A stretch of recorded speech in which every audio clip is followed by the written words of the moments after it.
کسی مقام تک پہنچا ہے، اگر آپ اس کی زندگی پڑھیں گے،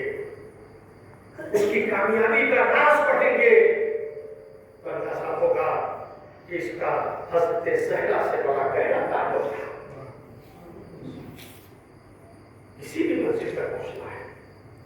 ہمارے بہت بڑے عالم دین مفسر قرآن علامہ محمد حسین طباطبائی رحمہ اللہ تعالیٰ علیہ، جن کی لکھی ہوئی تفسیر ہے تفسیر النساء، بہترین تفسیر عرب تشیعوں میں، جس کے بارے میں علماء کے بڑے بڑے نظریات ہیں، لوگوں نے جنہوں نے تفسیر کا گہرا مطالعہ کیا ہے، دوسری تفسیریں پڑھی، کیا وجہ تھی کہ علامہ محمد حسین طباطبائی اتنے بڑے مفسر بن گئے۔ میں اپنے ان جوانوں کے لیے یہ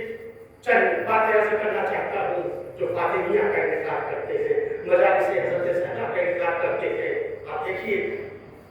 علامہ محمد حسین طباطبائی کیسے علامہ بنے، کیسے اتنے بڑے عالم بنے۔ خود کہتے ہیں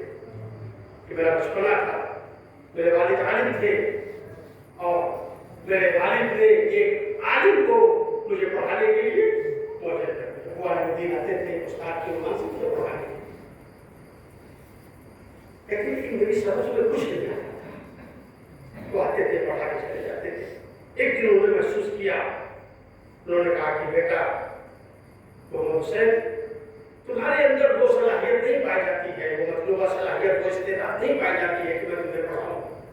میں تمہارے والد کے احترام میں چلا آتا ہوں، میرا ٹائم برباد ہوتا ہے۔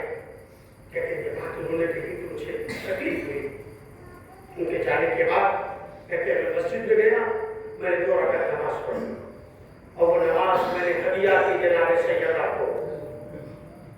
معصوم عالم کو 2 رکعت نماز ہدیہ کی، اور اس کے بعد اللہ کی بارگاہ میں حضرت زہرا کا واسطہ دے کے دعا کی، پروردگار تیرا کہنا یہ ہے، تیرا ارشاد یہ ہے کہ علم جو ہے یہ نور ہے اور میں جسے چاہتا ہوں یہ نور عطا کر دیتا ہوں۔ اللہ تجھے زہرا کی عظمتوں کا واسطہ مجھے نور علم سے آراستہ کر دے۔ واہ واہ واہ واہ واہ واہ۔ کہتے میں نے یہ دعا کی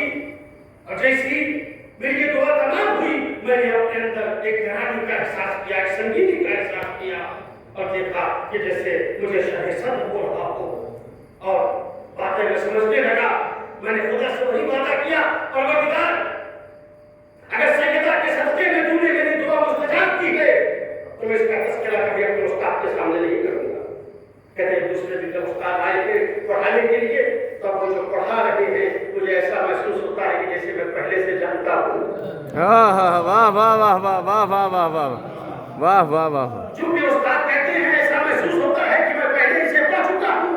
مگر چونکہ میں نے اللہ سے وعدہ کیا تھا کہ کبھی بے ظرفی کا مظاہرہ نہیں کروں گا، کبھی کم ظرفی کا مظاہرہ نہیں کروں گا، لہٰذا میں نے اپنے استاد کے سامنے کبھی یہ نہیں بیان کیا کہ جو آپ پڑھا رہے ہیں میں اسے جانتا ہوں۔ تو علامہ طباطبائی، علامہ محمد حسین طباطبائی کیوں محمد حسین طباطبائی بنے؟ اس لیے اس سیدہ کو وسیلہ قرار دیا تھا۔ واہ واہ واہ واہ واہ واہ واہ، سبحان اللہ سبحان اللہ۔ عزیزو،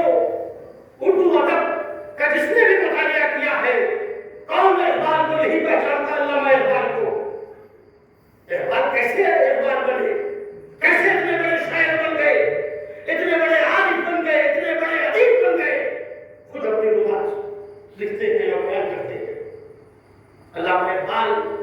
ظاہر ہے پڑھنے کے لیے یورپ گئے تھے، لیکن جب وہ خود اپنی سوال حیات بیان کرتے ہیں تو وہ کہتے ہیں کہ دیکھو یورپ جانے کا نتیجہ یہ نہیں ہے کہ میں ایسے اشعار کہنے لگا۔ یورپ تو بہت لوگ جاتے ہیں پڑھنے کے لیے، کتنے لوگ پی ایچ ڈی کر کے آئے ہیں یورپ سے، شہر والے بھی انہیں نہیں پہچانتے۔ انہوں نے کہا میں جب پڑھنے کے لیے گیا تو وہاں کی عمارتیں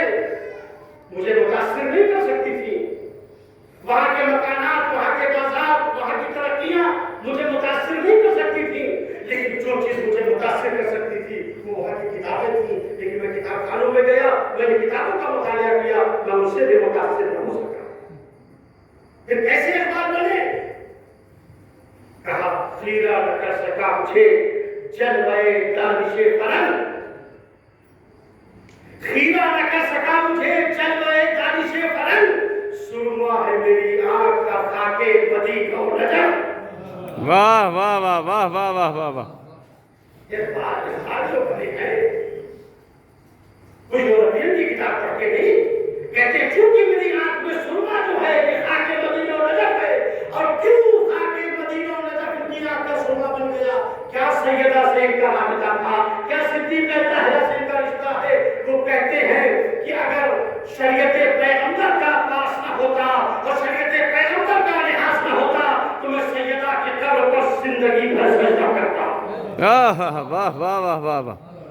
سبحان اللہ یہ سبحان بات کو بات بنایا ہے حضرت زہرا کی معرفت ہے حضرت زہرا سے توسل ہے اپنے گھر میں بیٹھے ہوئے ہیں اور ابو لالا مودودی کے جو والد تھے وہ بھی عالم تھے ان کے ساتھ بیٹھے ہوئے بات گفتگو کر رہے ہیں اپنے گھر کی چھت کے اوپر بیٹھے ہوئے بالا یونیورسٹی کے اوپر محرم کے ایام کے ادھر سے جلوس جا رہا تھا جیسے یہ بات کی نظر پڑی کہ دستہ جا رہا ہے ماتمی جلوس جا رہا ہے وہ چھت سے زینے کے ذریعے سے اترے اور جلوس میں شامل ہو گئے ماتم کرتے رہے اور ماتم کرتے ہوئے انجمن کے ساتھ چلتے رہے جب ان کے محلے سے وہ جلوس چلا گیا تو یہ واپس آئے اور آ کر اپنے اس دوست کے پاس بیٹھ گئے جو عالم تھے اب وہ کہتے ہیں کہ حال ہمارا اپنی گفتگو اور بعد میں کریں گے جہاں سے ہم نے گفتگو چھوڑی تھی میں آپ سے ایک بات پوچھنا چاہتا ہوں یہ بتائیے اگر عوام جاہل ان پڑھ لوگ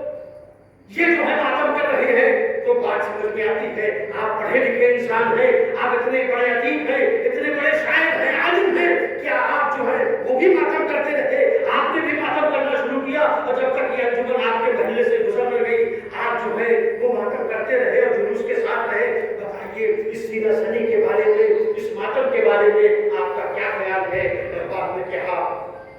اقبال نے کہا کیا بتاؤ کچھ بتا سکتا نہیں ذہن رسا مجبور ہے خوف چھا جاتا ہے دل پہ ماتم تسلیم کا واہ واہ واہ واہ واہ واہ واہ واہ واہ واہ واہ واہ واہ واہ میں اپنے بچوں سے اپنے جوانوں سے گزارش کروں گا اس فاطمیہ کو آگے بڑھیں گے یا آپ کی محنت کام ہوگی یہ بھی بڑی مصنوعہ ہے خدا کی قسم جتنے مسائل ہے صدیق کہتا ہے اتنے ہی مسائل ہیں آسان بات نہیں ہے پیغمبر کی وفات کے 75 دن کے بعد نبی کی 18 سال کی بیٹی اس کی کمر خمیدہ ہو گئی ہے وہ دیوار کا سہارا لے کے چلتی ہے